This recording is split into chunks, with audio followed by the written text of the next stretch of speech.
You're not imagining it. Battlefield 6 currently has joysticks in a strange superposition of being both supported and not.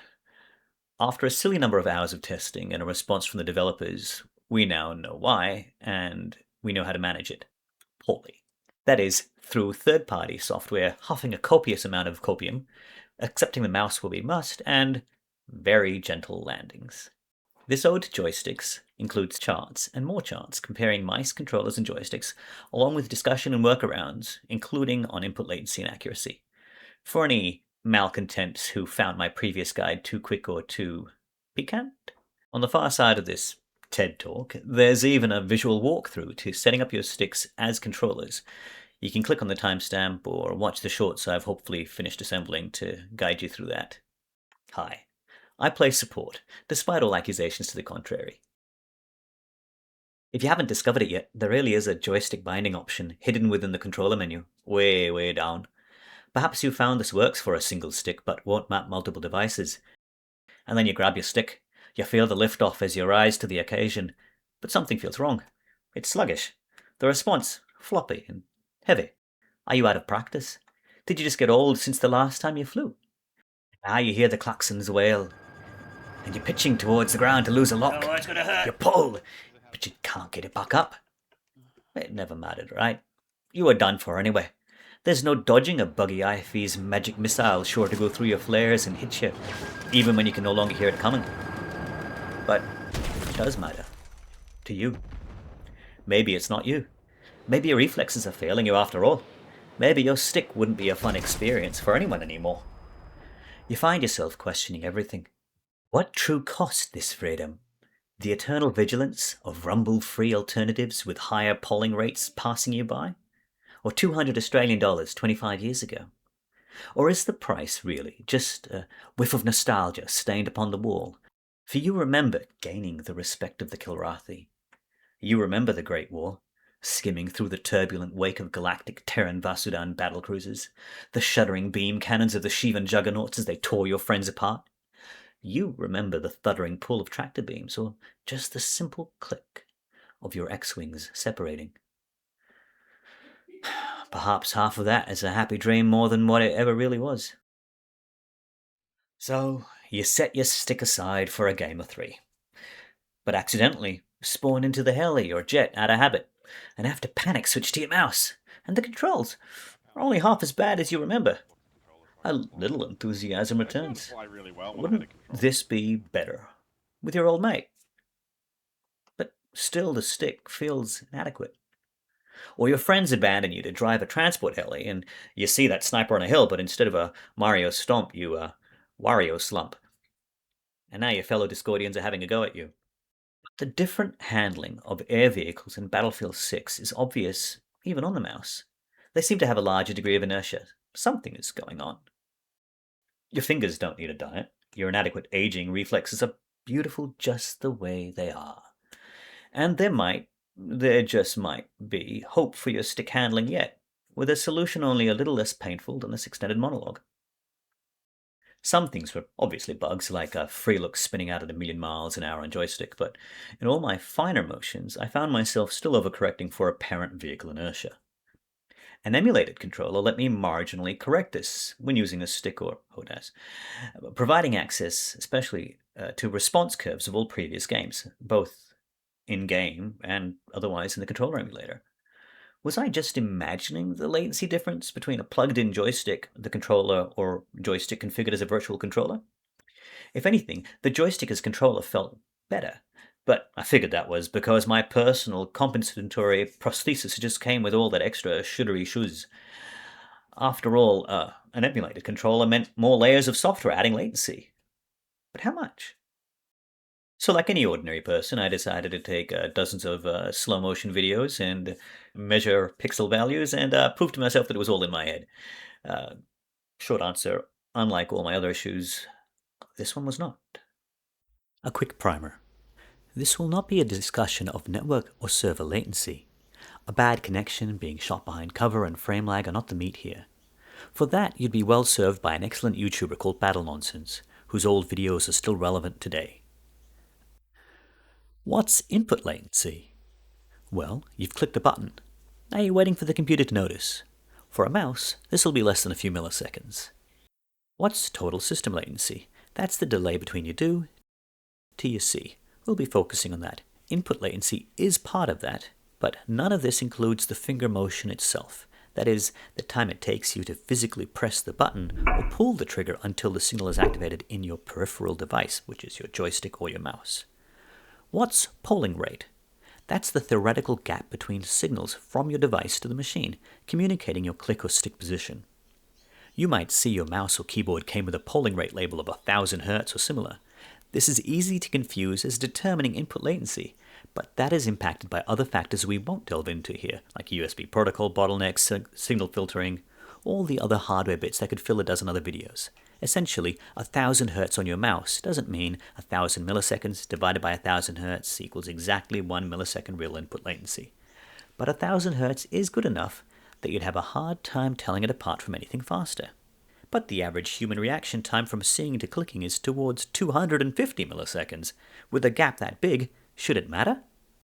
Well, how obvious is a millisecond? That depends. We can perceive an individual image seen for as little as 13 milliseconds. That's quicker than a single frame on a 60 Hz monitor. And we can still feel the delay difference between 10 milliseconds and 1 millisecond response time on a screen. You might have heard the old adage about the human eye seeing only 25 frames per second. But at 40 milliseconds per frame, you'd notice. There are a lot of complicated, near-magical hurdles that have to happen on the way, but all we're concerned about here is how long it takes from us doing something for the game to notice, and for the game to tell us it noticed. If it takes too long, you notice, as your movements in-game feel like they lag behind what you're trying to do. If it's nice and quick, you don't notice it at all. The testing rig is detailed on screen. I was recording with an Android phone at 240 frames per second, with one frame being about 4.167 milliseconds, and the screen itself was displaying things about every 6.94 milliseconds. That 4 millisecond frame is the smallest unit of measurement I can provide here, and otherwise results have been rounded to the nearest millisecond. I've used the EA app for this test, as I don't currently own a copy of the game on Steam. Your results in Steam may vary, let me know how, but I suspect not by much. My G502X mouse at 1000 Hz polling rate should have a real input latency of around 3 milliseconds. That's less than one recorded camera frame here and less than one monitor frame. The wired DualShock 3 and 4 at a polling rate of 250 Hz reached something towards 12 milliseconds of input latency according to GamePadler. That should be no more than about 3 recorded camera frames here, or 2 monitor frames. Most joysticks purportedly have a polling rate of around 125 Hz. This was hard to find a source on beyond general discussions. There was no apparent advertising of joystick polling rates. Manufacturers instead note that the joystick's higher sampling rate, or the number of positions they can track, results in greater precision overall, without clarifying how often that signal is sent to the computer. There were no records of my stick's input latency, so this became part of the test. My hope was that the input latency would be similar to the DS3, and therefore could be isolated from the problem. While I did find the answer the long way round, in the editing process I found there is indeed software that can measure this for you directly. Hopefully the link will save you more time than it did me. My first test wasn't done with this project in mind. I had thought I could simply measure from the start of the click audio to photon at screen, thus comparing the overall delay between devices, just to find it out for myself. I spent far too long trying to count frames to the hatch opening before measuring to flash instead. On the bright side, measuring this made obvious something every Nightbird pilot knows already.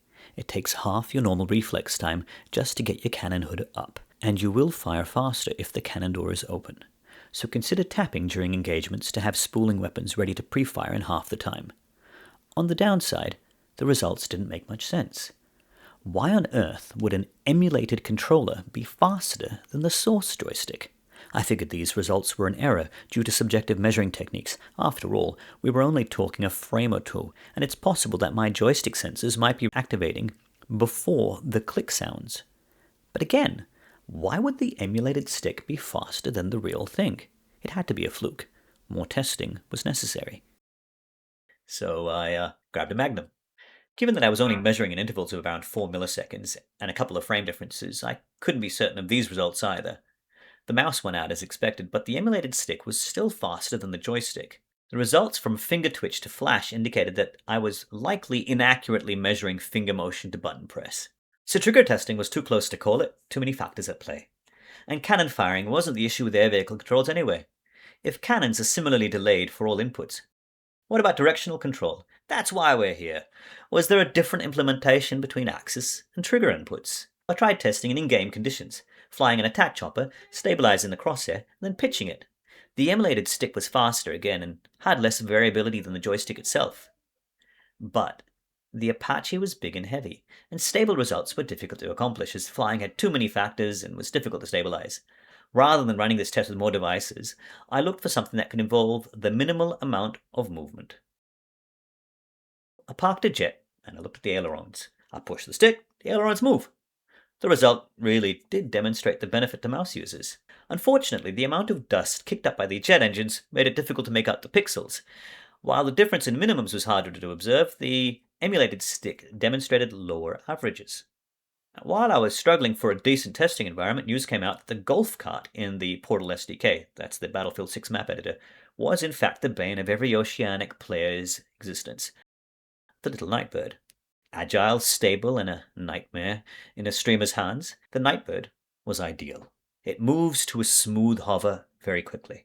One last batch of in-game tests it was. Mouse beats everything, while joystick users pay all that money for fancy paperweights. The joystick continues to appear to be outperformed in-game by a virtual Xbox controller. This shouldn't be the case. When the inputs are coming from the same device, it should have less processing applied, shouldn't it? There was a much larger degree of variability in all of this than I had expected. I began doubting the tools and my measuring techniques rather than the game. I hadn't thought to get baseline measurements prior to doing the in-game tests, because I thought I was making it all up to begin with. I measured click-to-photon and push-to-photon across several more utilities. The video of those tests are a lot more boring to watch, so let me skip you through the results, which you can pause to check if you wish, but they're not relevant beyond demonstrating that the winner between real device or virtual device varies depending entirely on the program you're using. How often those state changes are read depends on the software as well as the hardware. So if the virtual controller was better in Battlefield, shouldn't I have just been happy using the virtual controller? No, I was still oversteering because of what felt like input lag occasionally. I grabbed the best raw baseline numbers, proved to myself that my joystick could actually go as low as 8 milliseconds, and then I discovered the polling app on GitHub during video editing. This proved my joystick latency could go as low as 8 milliseconds outside the game. And then it opened up a whole can of worms regarding what the third-party tools were doing for latency as well. I tried emulating my joystick as an Xbox controller via World of Joysticks, Universal Control Remapper, Xoutput, X360CE, and Steam via Glossy. The results for my virtual joystick depended entirely on the tool being used, on top of other factors. By now, it was obvious that my baseline knowledge had been pretty close to ignorance. All my fancy charts were flawed because I hadn't checked whether X360CE was minimized or not during testing, and it turns out it halved the polling rate for pitch and yaw. That affected latency. I couldn't leave you with that. So, once again, I went back to tests, and I wanted to leave you with a more accurate and reliable measurement than monitor or camera frames, so I turned entirely to sound. The smallest unit now really was 1 millisecond. The caveat is that setting up a loop back of a microphone to speakers adds some latency, estimated at between 20 to 30 milliseconds in my case. Again though, we are not after the true latency here, just the difference between devices. The DS4 here is a unique case for measuring click-to-bang audio. I could measure initial touch impact noise and final full click travel noise, but the gun fired at the midpoint, thus I created the DS4 average column. Spoiler. These means appear so close because the training room runs at 60 Hz, which is closer to actual gameplay on official servers. All my other testing had been on 30 Hz servers, and would be accurate for most Portal non-verified experiences, such as the average flight training server. I'll come back to that in the conclusion. I tried gaining Steam controller support on EA Play by using Glossy on Steam. The results were the worst of all worlds, and I Can't recommend it. I then loaded up a free copy of RedSec, Battlefield 6, on Steam to test further in the training room, making sure all the graphical settings matched. And the emulated stick gamepad solution through Steam, it turns out, is worse than even the raw joystick. We need proper native joystick support. Steam's built-in joystick to gamepad solution is worse than open source third-party tools that are no longer under development. This was just for a few dozen samples of firing a weapon. I'm fairly convinced it's worse for axial movements. And it is the outliers that really throw off your aim in-game. One thing was clear from all testings. Physical joysticks get the shaft. No matter what, virtual controllers were capable of responding faster than physical joysticks. But the question now was, why? After nagging most of the Battlefield devs I could find, one was kind enough to acknowledge my madness. Julian Manilov is a senior software engineer at Ripple Effect Studios, aka DICE LA, working on core combat/gameplay. You may remember him more for his work on some classic Easter eggs. Julian's response indicates the latency issue is not imaginary. While controller and mouse are sampled at some higher rate, joystick inputs are limited to the sim rate, which I am understanding to here be both the tick rate and the in-world physics updates. This is 30 Hz or 33 milliseconds on unofficial Portal experiences, which is most of my tests, while verified and official experiences should run at 60 Hz, or 16.6 milliseconds. You can check what your sim rate is by enabling the performance overlay in the game. And as per Battle Nonsense, yeah, that would have messed with my results. Joystick inputs for vehicles being tied to sim rates accounts for a bunch of that extra time between doing and seeing. The training room at 60 Hz is the closest I guess I've got to in-game answers, that is, presuming the room and infantry guns aren't running on a different rule set to vehicle physics. I'd be very interested to know how much more often mouse and controller are actually sampled. Further testing on a 60 Hz server would have been great, but trying to sit and spawn in a jet on an official server testing ailerons is both impractical and inconsiderate for everyone else actually playing the game. And the Nightbird, which was the easiest way of testing axial movements and their real impact in game, has been removed currently from the Portal SDK. On the bright side, the joystick issue is something Julian's mentioned having on his radar to fix. On the downside, there are other hurdles for joystick aficionados. The most obvious human factor is how long it takes to just press different kinds of face buttons, shoulder buttons, and triggers, easily to the tune of 80 milliseconds. This is part of the appeal of hair triggers on elite controllers, which can impact whether you get a bullet on target. For some controllers and joysticks, you can decrease the threshold for activation so a trigger fires quicker. For the rest of us, don't forget burst pre-firing your cannons to spool them up when you're close to target. And that's if you haven't overshot your mark because of the delays to reading your actual inputs. For axial movements, I don't know of any solution beyond better polling rates with more frequent state updates by the game. There's an argument that precision matters more than polling rate for joysticks, and that may be true for slower flight sim enthusiasts, but for a quick arcadey game like Battlefield, responsiveness and precision are why the most annoying greats stick to mouse and keyboard. Throw in dead zones and the human factor for the time to reach maximum axis with larger motions, and the ordinary joystick remains slower than a mouse, while not really as precise due to overshooting if polling rates are busted and latency is poor. There's no way to adjust joystick sensitivity towards center in game, so small adjustments become very difficult. For that, you'll either need to use third-party software that perhaps came with your stick, or emulate a virtual controller. Controllers have configuration menus out the wazoo, whether in game or in third-party tools. You can set yourself up to profiles from any of the previous games, all the way back to Bad Company 2. This can adjust your sensitivity to help you not overshoot your targets, except when you're still dealing with input latency throwing off your aim. Accuracy concerns are exacerbated by Battlefield 6 implementation of free aim. So this is free looking as of launch and the subsequent patch. Unless you enjoy projectile vomit on your walls and can see faster than even 1 frame a second, I would suggest this seriously impairs your situational awareness, while mouse and keyboard users and controller users can easily look around at mid-flight. It turns out Julian didn't think that free look had even gone live yet for joysticks. If you're using the self-guided rockets in the helicopter, anything besides a mouse is a handicap. Free looking to quick aim these rockets is overwhelmingly easier with a mouse, even if it wasn't broken on the joystick. It's unclear whether it's a bug or intended feature that these free look guided rockets can target positions in completely different directions to your motion. With any luck, this won't be those rockets' final form. Fortunately, the other rocket upgrades are good enough that I don't miss the self-guided rockets. EA Javelin's anti-cheat ensures that using DS for Windows prevents the game from even launching, and there is the potential for other input mappers to follow, even though X360CE isn't injecting anything into the game and just providing a controller at a system level. Julian seemed quite hesitant to acknowledge the functionality of any third-party controller emulator outside of Steam. Whether this becomes an issue likely depends on if EA are overzealous in their protective measures or if some numbnuts builds an exploit that uses it. My understanding is that DS for Windows was banned because it had extensions that allowed exploiting macro scripts for turbo triggers.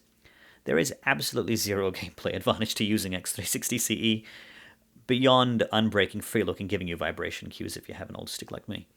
It won't give you aim assist or any turbo feature that you couldn't get from plugging in a physical Xbox controller. There are other similar tools to X360CE out there on GitHub, but that's the one that makes my desk vibrate. As is, single stick support exists in-game, and we can huff our hopium. If you're on Steam, you can try binding it up as a gamepad to see if it's any better, though it doesn't look like it from my tests, and there seems to be a certain baseline that you're pushed up and over. Unfortunately, I don't have the full game on Steam in order to test for other hiccups, such as any further delays if you're trying to squeeze a HOTAS into a single virtual stick into their Xinput wrapper. That may end up depending on your specific hardware. Personally, I've been able to achieve what feels like a good enough outcome. I just have to remember to keep X360CE open all the time. If the Nightbird was available on an official 60Hz testing server, I think I'd be able to measure it all better, but at that point, I would expect greater minds than mine to step back in with better gear. So how have you gone with your joysticks? Have you noticed the improvement with emulating an Xbox controller? What's your polling rate on different axes like versus your virtual sticks? If you've got a HOTAS with custom software that lets you combine it into a single virtual stick, let us know what solution you've pursued and how that's impacted your variables. Scatterplots are welcome. If you've stuck with me all the way through or found some element here useful, leave me a happy boop in the comments. If there's something else you'd like guidance on, let me know, and I'll see if I can't help cure what ails you.